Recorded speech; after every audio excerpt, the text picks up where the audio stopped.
afternoon for you. Especially those students that are juniors going to be seniors. You guys should be able to plan on, we'll start at 12:30.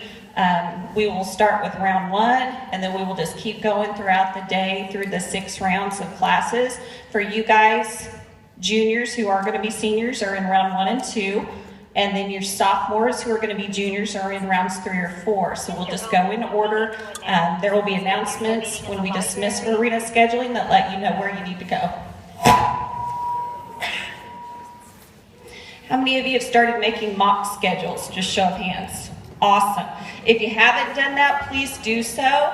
Make sure you make more than one copy of a schedule, because sometimes those elective classes, sometimes things will fill up. You need to know what you're going to do in that situation.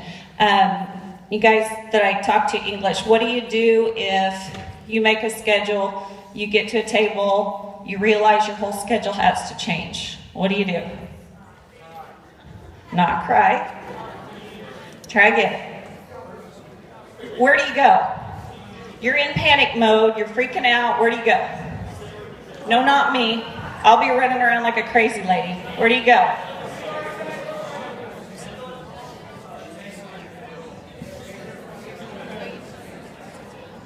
Counseling table. Not the counseling table, but close. The help table in the middle of the gym is where you go if you go into crisis mode. So no, don't look for Miss Darby. Go to the help center in the middle. There will be several faculty members that will help you rework your schedule. Okay, so let's quiet back down. Read the course description book and the checklist I gave you. If you read the checklist I gave you, you should have no problems. The biggest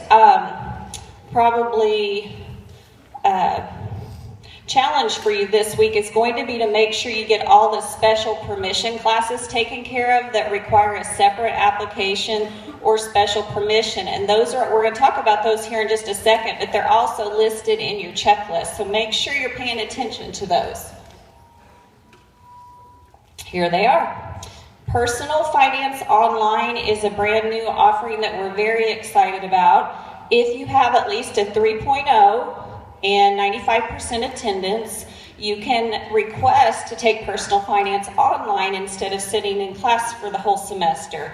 This is going to take a student that is very disciplined to get homework done on your own. You're going to have to put in quite a bit of time outside of school, but you can have that place in your schedule. And where it's offered, it'll be 1st, 2nd, 7th, or 8th. So you have a chance to, it's kind of like not having to actually be here in the building during that time, but you can work on that class either outside of school, or you can allocate that time to be working on it at home. If you need to be in the building, we'll try to have a resource available to you in the library or computer lab so that you can work on that. So if you're interested, you need to see Mrs. Green. You have to have special approval to take it that way. Digital imaging, Mr. Jones, he told me Friday that he has not passed out that many applications. So if you think you would be a good asset to the digital imaging class, make sure you see him in room 106 as soon as possible. Culinary arts with Miss Glasgow, same thing. Cadet teaching and A+ tutoring 2. I do not have the applications in the counseling center yet, but I should have those by tomorrow. So if you're interested in doing cadet teaching, just hold tight and come by and see us tomorrow. Health occupations with Miss Wallace. She just sent me a note that said she is still taking applications today and tomorrow for her health oc program. And that's the program where if all goes well and you do well in that class, you can have your CNA by the end of the year. So if you're interested in nursing and learning a little bit more about that, see her in room 303. I'll let you look through the rest of the courses. If you're interested, make sure you go to the right place to pick up the applications.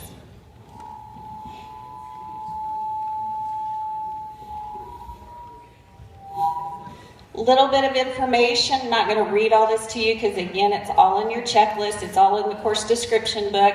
But a lot of students as juniors and seniors, you move into an area where you have more access to take some classes that involve a lot of responsibility. being a library worker in the library with Miss Hacker, working in our office. Confidentiality, responsibility, these are treated like jobs. You actually get a credit for these programs. So if you're interested in applying to be one of those, make sure you pick up the right forms. Office worker and teacher aides are not for credit. I will go back on that. Teacher aide is if you're wanting to help maybe a teacher that you know pretty well, you think could use your help. You have to meet those attendance and grade requirements, but you can pick up an application. Office worker, you can also pick up in the counseling center, and then Ms. Hacker will be taking care of the library worker request. So see her if you're interested in that. A lot of students come up to me and ask about work release. They say they have a job, I want work release. One thing you have to understand is I don't have just a work release block that I can just pull out of the schedule.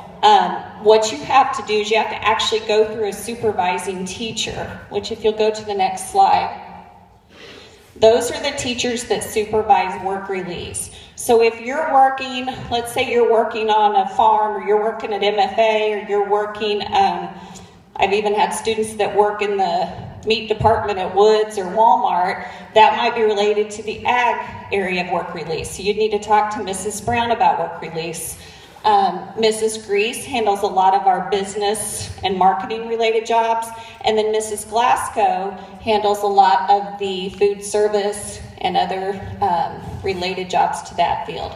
And then Mrs. Wallace, of course, a lot of her kids that have their CNAs, they do work release through her. But what you have to do is take one of their classes in your schedule to have work release either at the beginning or the end of the day. So you need to see one of these people if you're interested in work release. Senior seminar, I've explained, this pertains to juniors who will be seniors. I've explained this in your English classes, but just kind of as a refresher, I'm starting to get this question a lot. Let's think about those students that are going to be seniors that are involved in a competitive activity or sport, okay? You have to have 7 graded classes to be eligible for that sport. You have to pass 7 graded classes. If you take one block out of your schedule, such as senior seminar, that's going to be your one block that that doesn't count out of the 8. So you've got 7 that you have to have. Senior seminar counts as your 8th one. Okay, even though you are going to get a pass-fail credit for senior seminar, and I've told you a little bit about what that looks like, that does not count toward MISHA eligibility. So anyone that's in any sports that wants one block out of their schedule, you will put senior seminar.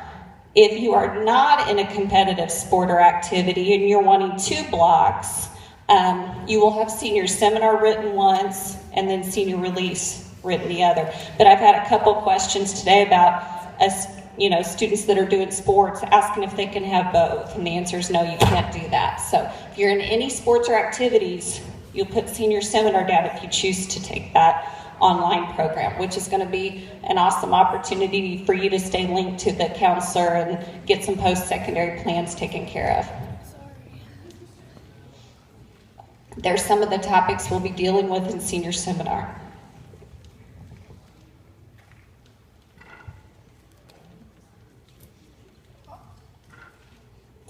When you sign up for classes, you're going to receive if you are taking a class that requires a fee, and these are listed on your checklist, you will receive a pink slip when you sign up in Arena Scheduling, and that is just a fee that you need to take care of before the end of the year. So those are like dual credit biology, chemistry, art, culinary arts, choir, and there may be a couple others that I'm not thinking of off the top of my head.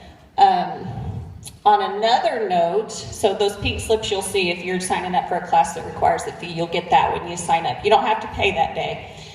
And then dual credit classes. How many of you guys have taken a dual credit class? You know this, yeah, there's lots of hands.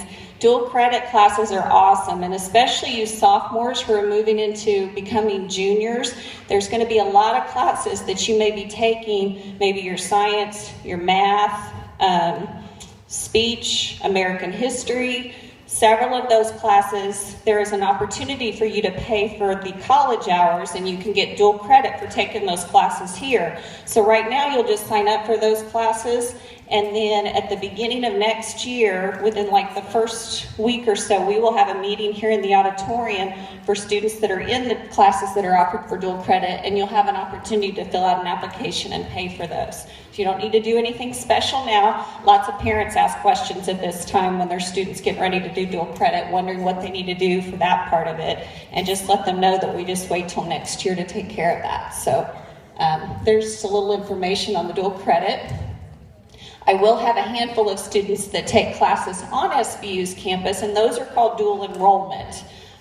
Those are more expensive than dual credit, but we do have some, usually seniors, few seniors that have a lot of requirements taken care of, and they're interested in going over to SBU and taking classes there. So that is an option too. If you're interested, just let me know, and I'll give you more information. If you meet these criteria, 95% attendance, 2.5 GPA, I highly encourage you to make sure and double check when you get your grade card. Make sure that you have an A+ agreement on file, because this is free money that's available to you if you meet certain requirements. A+ tutoring is a class that you can take where you're actually placed with a teacher at the primary or intermediate school. And then a lot of students, once they've taken A+ tutoring, they want to continue doing that, so they go on and take the cadet teaching, which is also called A+ tutoring 2. So if you're interested in that, make sure you check that out on the schedule.